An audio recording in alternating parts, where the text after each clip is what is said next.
The date is January 21st, 1810, and a small flotilla of 6 Portuguese frigates finds itself surrounded by 300 Chinese pirate ships. Commanding the largest pirate fleet in history is Ching Shih, a former prostitute turned pirate queen, and she has brought the full might of her infamous red flag fleet to bear on the Portuguese. But the Portuguese have been victimized by Ching Shih for too long, and they have dispatched their most powerful warships to confront her. Though just 6 in number, the Portuguese frigates are large, built with thick wooden hulls that prove difficult to penetrate, and armed with explosive shells that rip through the smaller Chinese ships with ease. By the end of 9 hours of fighting, Ching Shih and her fleet are forced to flee, and within weeks she will surrender to the Chinese government. But instead of being punished, she will be allowed to peacefully retire with all her stolen wealth. Today, we'll explore exactly how that came to be in this episode of the Infographics show, Ching Shih, the prostitute who terrorized the South China Sea. Born a poor peasant, Ching Shih was, like many peasant girls of the time, forced into prostitution at an early age. Not much is known about her early life, but she soon developed a penchant for politics and an expertise in exfiltrating secrets from the powerful elite with simple pillow talk, which she then used for her personal gain. By the time she was 26, she caught the attention of the dread pirate Zheng Yi. Accounts vary on what happened next, with some saying that upon seeing her incredible beauty, Zheng was instantly smitten, but others say that their mutual attraction was a calculated business move. Zheng Yi came from a long line of pirates, and he was no stranger to political intrigue, as his family had been instrumental in different political ploys across various Chinese dynasties. Either way, the two were soon married, and Ching Shih left her life of prostitution behind. The couple soon formally adopted a young man by the name of Chung Po as their official son. Chung was a favorite of Zheng Yi, and he had been abducted at the age of 15 and pressed into service in the pirate fleet. Uneducated, but with a natural ability and charisma, Chung Po quickly rose through the ranks, earning the respect of other fleet captains. This would prove instrumental for Ching Shih, as just years after her marriage to Zheng, he would die unexpectedly on a trip to Vietnam. Left without a leader, the pirate fleet threatened to pull apart at the seams. But shrewd as ever and with an insatiable ambition, Ching Shih saw a chance to seize control for herself. She had, after all, for years been Zheng Yi's right hand, fully engaging in the day-to-day operations of his pirate fleet. The wily Ching Shih approached Chung Po, and whether through guile or intimacy, it is rumored both, she secured his complete allegiance, and by placing him as figurehead captain of the fleet, earned the loyalty of the feuding pirates. Only a man was allowed to lead the pirate fleet, but all knew that Ching Shih was the true power and Chung Po her mouthpiece. To further secure Chung's loyalty, the two sought out the governor of Guangdong and asked him to dissolve their adopted mother and son relationship. And because you don't say no to a fleet of 20,000 pirates at your doorstep, the governor agreed, and the two were quickly married.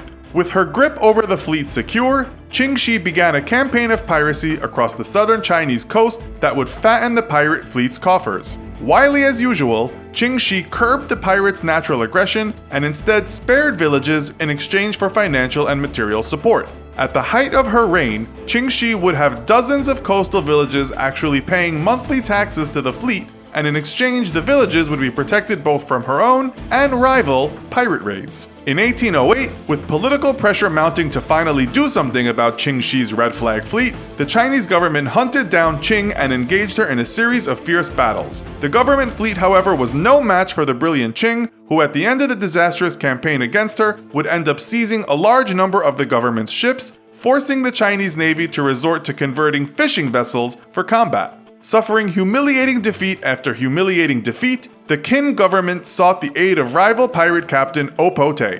A former ally to Ching, Po Te was very familiar with her capabilities and strategies both, and in alliance with the Chinese Navy, or what remained of it, he managed to successfully drive Ching Shih's fleet off, though not defeat it. Licking her wounds but swearing revenge, Ching Shih turned the attention of the Red Flag fleet to waters further south where they could rebuild their strength. Though she had pirated the Chinese coast for years, she had always avoided European ships. Far more advanced both in design and firepower, and crewed by professional sailors, Ching knew that her ships were no match for European frigates and was wary of raising the ire of any of the European powers. After her defeat by Opote, though, and forced to abandon her former hunting grounds, Ching resorted to raiding European shipping and was initially quite successful, even to the point of seizing and ransoming British officers from the East India Company. Calculated as it was, Ching Shih's boldness eventually led her to one raid too many, and it was the Portuguese who in 1810 would finally put an end to her infamous Red Flag fleet.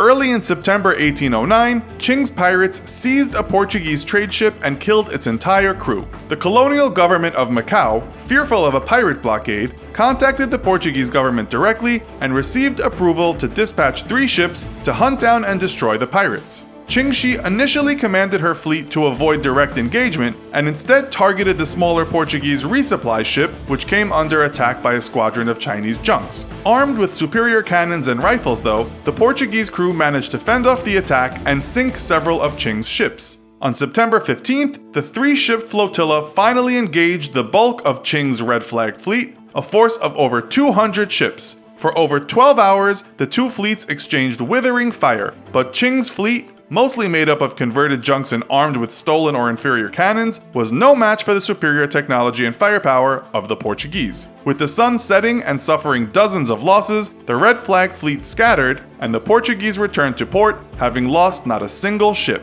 Seeing an opportunity, the Chinese government contacted the Portuguese and offered to join forces to destroy the Red Flag fleet once and for all. In mid-November, the Portuguese added 3 more frigates to their forces and set sail for the Humen Strait to link up with Chinese government ships. Ching, aware of the plot against her, dispatched her fleet to intercept the Portuguese before they could join with the government ships. In 2 different engagements, Ching suffered over 30 sunken ships and dozens damaged, and was forced to retreat both times. The Portuguese suffered no lost ships and pressed on, but after reaching the agreed-upon rendezvous point, found that the Chinese government fleet never showed up. With no Chinese support, the Portuguese then sailed back home to Macau. Seeking a decisive battle against the Portuguese, Ching dispatched her fleet to Macau to force the Europeans into battle on her terms. The battle, however, would not go well for Ching, but knowing that her days were numbered if she did not defeat the Portuguese now, before the Chinese government found its nerve, engaged the Europeans several more times throughout December, each time suffering defeat.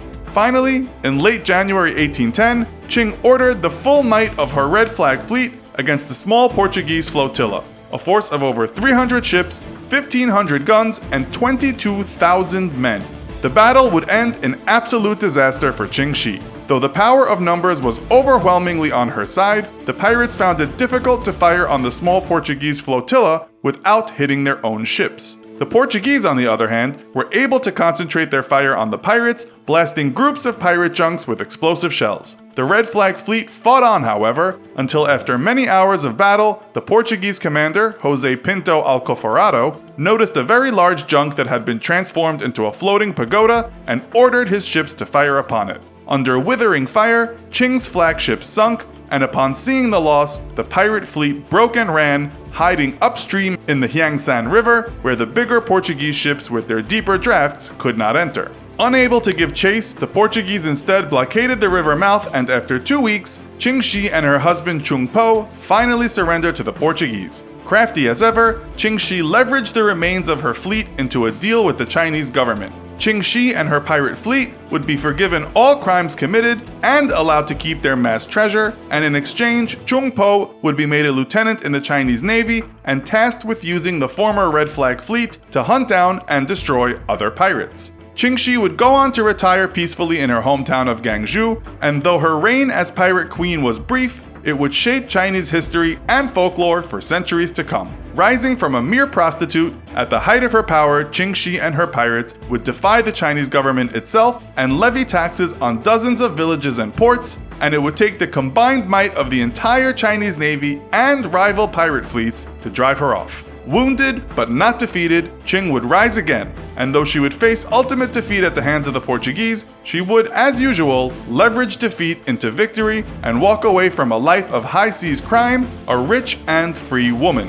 What would have happened, though, if Ching Shih's ambition had not led her to target European ships? Shortly before her defeat, it was rumored that Ching had plans to put her husband, Chung Po, on the Chinese throne. Could the might of the Red Flag fleet really have been enough to overthrow the entire Chinese government? Was Ching Shih truly resourceful enough to pull off such a feat? Let us know your thoughts in the comments. Also, be sure to check out our other video called The Story of the Man Who Stole $65 billion.